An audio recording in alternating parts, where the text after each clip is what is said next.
I'm the mother of a son. He's now 25 years old. And when he was about a year and a half, he had a Barbie, and that Barbie went with him everywhere he went.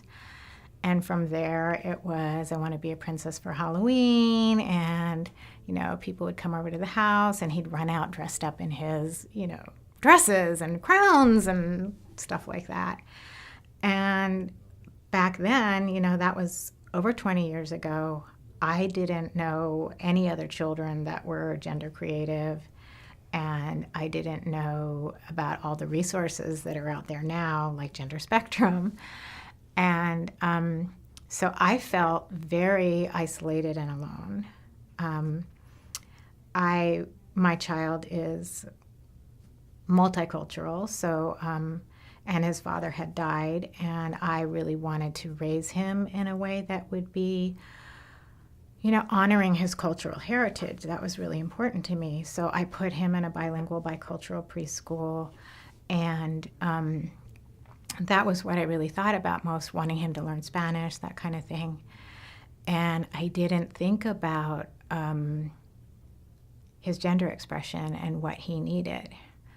And fortunately, when he was in preschool, it was a pretty safe and supportive environment for him. But then when he got into elementary school and his after-school program, he did not feel safe. He got teased and bullied.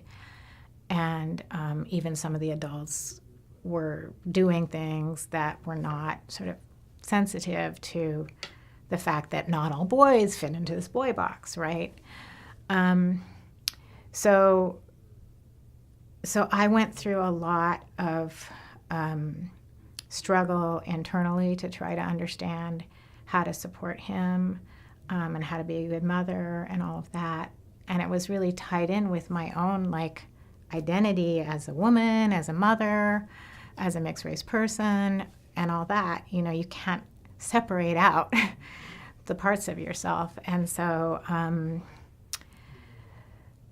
when Danny later came out and I started doing this work and I started speaking out more and I started learning more about gender and gender boxes,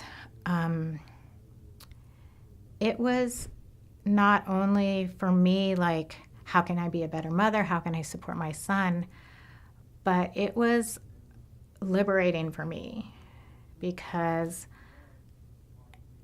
if Danny can be who he is, and be brave enough to challenge the social norms and be this beautiful person that opens the door for other people to be who they are, then I can be that too.